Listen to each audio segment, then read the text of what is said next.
dare voce a tutti.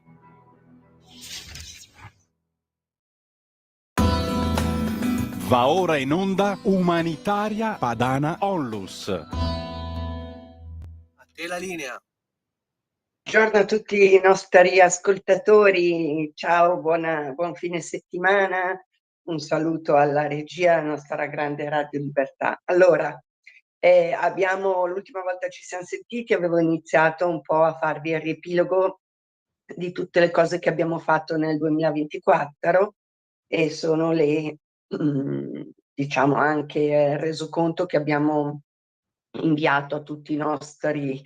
nostri donatori alla fine dell'anno. Quindi avevamo già parlato degli interventi nazionali e a livello internazionale vi avevo già detto gli interventi in Armenia, in Bosnia, in Costa d'Avorio, in Etiopia, in India, in Kenya e in Libano. A questo punto andiamo avanti con diciamo, gli altri paesi dove abbiamo operato e quindi andiamo in Pakistan. Il Pakistan sapete che all'interno del nostro progetto SOS Cristiani è un po' un paese in cui siamo più attivi, proprio perché è un luogo dove la cristianità, pur essendo molto numerosa dal punto di vista in termini assoluti, perché parliamo comunque di milioni di persone, ma perché il Pakistan è un paese di oltre 190 milioni di persone. In realtà i cristiani rappresentano solo il 2%. Il 2% in un paese che dove, diciamo, per ragioni puramente geopolitiche, quindi negli anni 70, 80, insomma, negli anni 70, quando ci fu da preparare da parte degli Stati Uniti d'America così una controffensiva contro l'Unione Sovietica che aveva occupato il Pakistan, come diciamo, gli ascoltatori che ricordano Rambo, una delle ultime, non so se era Rambo 4 o Rambo 5, potranno appunto ricordare che a quell'epoca gli afghani, i guerriglieri afghani, erano considerati dei resistenti e quindi alleati dell'America contro l'Unione Sovietica. E così avvenne ai noi che gli Stati Uniti utilizzarono per la prima volta l'islamismo, quindi l'estremismo islamico, quindi quell'ideologia wahhabita, che non è neanche una componente particolarmente antica, ma abbastanza moderna. Il salafismo nasce in circoli massonici egiziani alla fine dell'Ottocento, quindi diciamo queste correnti estremiste che vogliono omologare tutto l'Islam agli usi e costumi più integrali dell'Arabia Saudita, inteso proprio anche come costumi, come abbigliamento, eccetera. Quindi salafismo e wahhabismo nascono come strumenti di lotta geopolitica per utilizzare il furore fondamentalista religioso come arma di guerra, sostanzialmente utilizzando della gente disposta a suicidarsi, poi però nelle mani di capi controllati da gente a cui non può fregare di meno, diciamo, dell'aspetto religioso, ma a cui può interessare invece avere della carne da guerra, carne da cannone disposta a tutto. E quindi in Pakistan furono sviluppate delle madrasse, furono sostenuti dittatori dagli esportatori di democrazia, però così si sa che i dittatori come i diritti, come libertà, insomma, in certi ambienti sono dei valori, tra virgolette, molto elastici e sempre con due pesi e due misure da utilizzare sempre in funzione di altri valori che normalmente sono i quattrini. Questo è quanto. E insomma, cosa avvenne? Che sempre i democratici finanziarono le madrasse in Pakistan, cioè le scuole coraniche, che sviluppavano come ideologia dominante, religiosa dominante, ma comunque appunto ideologica, quella del fondamentalismo wahhabita. Tant'è vero che un signore come Bin Laden, che era di una famiglia ricchissima, che tuttora come famiglia ha diversi interessi in varie parti del mondo e che lavorava ad esempio con la famiglia Bush, eccetera, uno come Bin Laden veniva considerato un resistente. Cioè, ci sono le prove di questo, non è che sono complottismi. La trovate anche su internet, l'articolo a 9 colonne su The Independent, in cui c'è una foto di Bin Laden in Sudan mentre ricostruisce le strade, con l'addizione un eroe di guerra sulla via della pace, quindi così veniva visto. E poi vengono finanziati anche e sostenuti dei dittatori, i quali mettono poi questo tipo di mentalità non più solamente negli studiosi delle coranici, quindi chi proprio si avviava sugli studi religiosi, ma in tutte le scuole. Tant'è vero che tuttora i libri di testo del Pakistan sono intrisi di odio verso il cristianesimo, verso le minoranze, eccetera. Sebbene bisogna riconoscere che in questo momento da parte del governo del Pakistan c'è sicuramente un tentativo, ci sono stati degli atti anche coraggiosi contro i talebani, che comunque rappresentano tuttora una forza anche politica in Pakistan, ufficiale, di un certo spessore, certo non indebolita dal fatto, da questa improvvida riconsegna ai talebani dell'Afghanistan,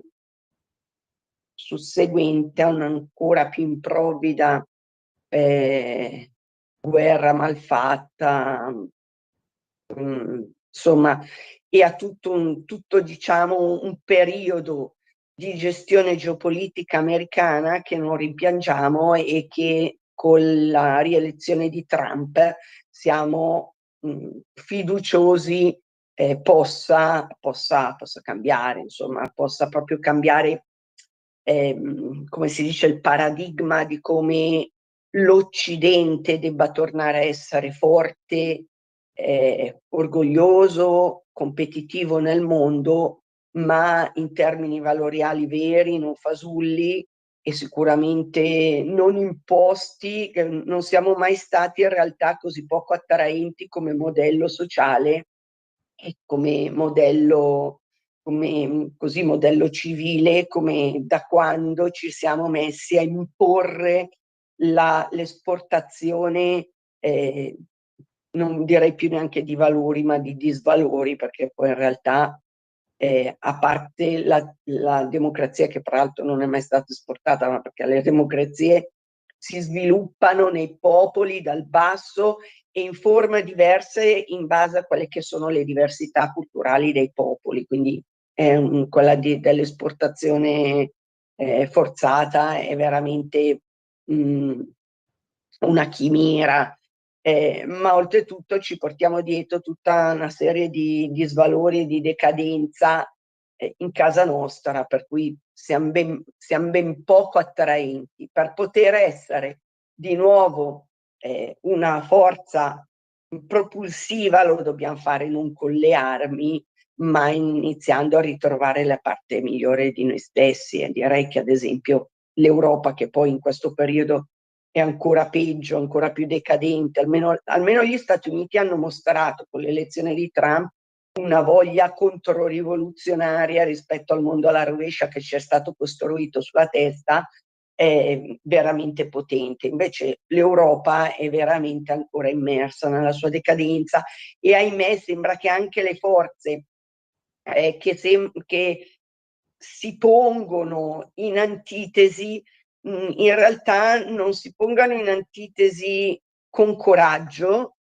oppure in certe zone, chiaramente non in Italia, si pongono su alternative comunque non sempre liberali. Quindi il tema è come anche in Europa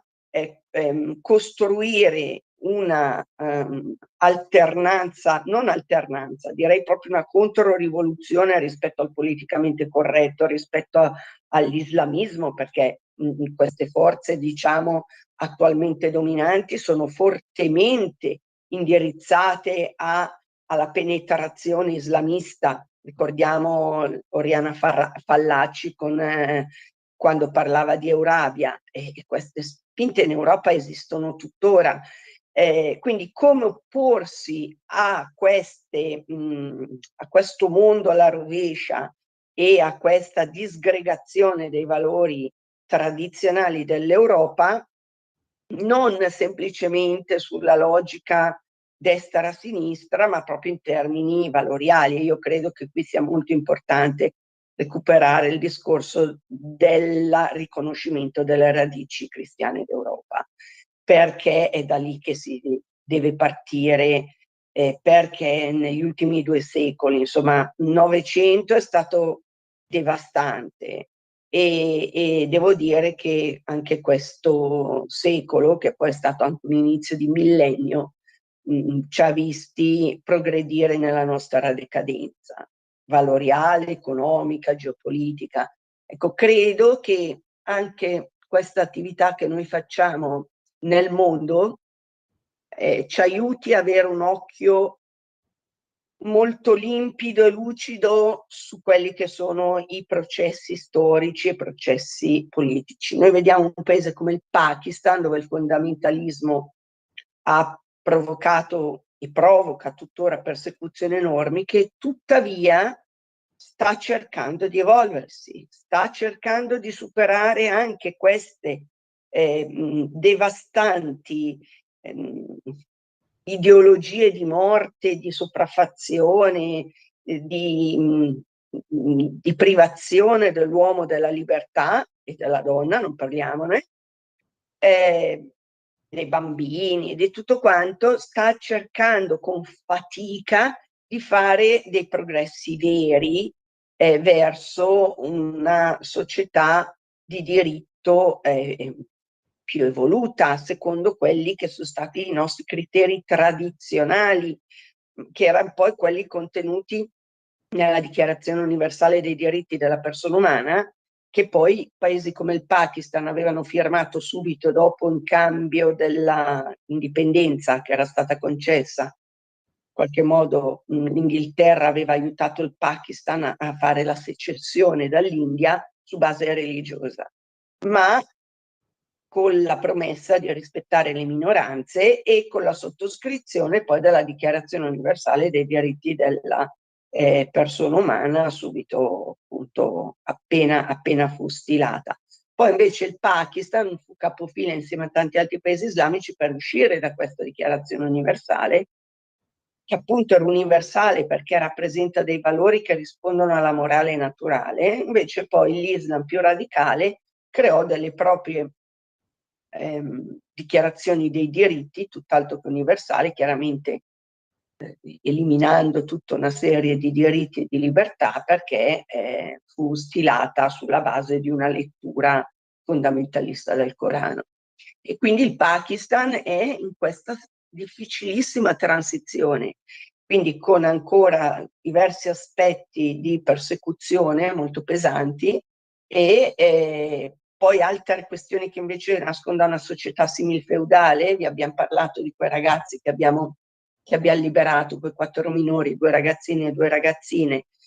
che avendo perso i genitori che lavoravano nella fabbrica di mattoni, avendo i genitori contratto dei debiti con i padroni, erano di fatto obbligati a lavorare da bambini in questa fabbrica di mattoni, non potevano andare a scuola né nulla, e attraverso padre Angium Kushpur e il nostro padre Edward, col progetto che abbiamo delle fabbriche di mattoni, siamo riusciti a riscattarli da questa situazione simile, sostanzialmente servitù della gleba. E però, insomma, questo paese va aiutato in questo processo, in questo tentativo. Ad esempio, il ministro degli interni è stato a trovare il Papa, lo hanno anche invitato in Pakistan. Insomma, c'è una volontà di marginalizzare le componenti più estremiste e rendere il Pakistan un paese sempre più così presentabile, ecco, agli occhi del mondo. Sicuramente c'è all'interno di questo anche una volontà collegata alla contrapposizione con l'India, dove invece hanno prevalso delle forze estremiste induiste, e l'induismo fondamentalista ha poco da invidiare in termini di oppressività e violenza a quello dell'Islam, anzi aggiunge, però peraltro nei paesi del continente indiano l'islamismo ha fatto proprio alcune componenti del fondamentalismo indù, ad esempio alcune componenti tipicamente razziali e classiste. Ricordiamo che l'induismo si fonda sulle caste. I cristiani spesso, oltre che essere cristiani, sono anche molto poveri. Quindi. E noi lì continuiamo, quindi attraverso padre Edward, che è un anziano sacerdote con un dono, un carisma straordinario, che è capace di prendere i poveri, affrancarli dal loro destino. È veramente difficile questa cosa, di mettere queste famiglie in un contesto per cui poi fa studiare i figli, eccetera, e li rende indipendenti, quindi una cosa bellissima. Finché c'è lui, questo progetto noi vogliamo continuare a aiutarlo, anche se per noi è il più faticoso, perché gli altri progetti sono modulabili, no? Sono una tantum nei vari paesi. Se abbiamo pochi soldi, come lo scorso anno, riusciamo a modularli, ma il sostegno a distanza, se tu prendi in carico dei ragazzini e li fai studiare, devi portarli avanti qualche anno per renderli indipendenti. Quindi questo per noi è l'intervento più significativo, ma anche più impegnativo. Devo dire, quest'anno con gli auguri di Natale abbiamo mandato 2 righe, ho scritto 2 righe proprio un po' artigianali ai nostri donatori, e devo dire che c'è stata una buona risposta. Ringrazio tantissimo chi ci ha voluto aiutare in questi primi mesi dell'anno, proprio per riuscire a portare avanti il progetto in Pakistan. Ecco, mi dicono che la nostra trasmissione è in chiusura, quindi come potete aiutarci? Sempre con il conto corrente postale, con l'IBAN, sempre lo stesso, con online, anche se noi privilegiamo le altre modalità, perché diciamo online sul nostro sito via PayPal trattengono maggiori commissioni, però può essere più comodo per alcuni di voi, quindi ben venga anche quello strumento. Potete chiamare nel nostro ufficio tutti i giorni dalle 9 alle 13, dal lunedì al venerdì, allo 035 78 20 22. Ci vediamo alla prossima trasmissione, andremo avanti anche con, quindi oggi ci siamo concentrati sul Pakistan, perché è il paese con l'SOS Cristiani dove aiutiamo più ragazzini e ragazzine in condizioni difficili cristiane, ed è un progetto bellissimo, secondo me, che ci onora molto, proprio perché facciamo tanto per tante persone e anche per un paese, perché poi questi ragazzi crescono, si emancipano, diventano anche molto bravi. Abbiamo parlato tante volte della ragazza che adesso lavora alla NASA, e aiutano a loro volta i loro fratelli e sorelle cristiani in Pakistan. Quindi andiamo avanti con questo progetto. Alla prossima puntata vi dico delle altre le altre realtà, gli altri paesi in cui abbiamo operato nel 2024. Vi ringrazio tantissimo per il vostro aiuto, per sostenerci, per seguirci, continuate a farlo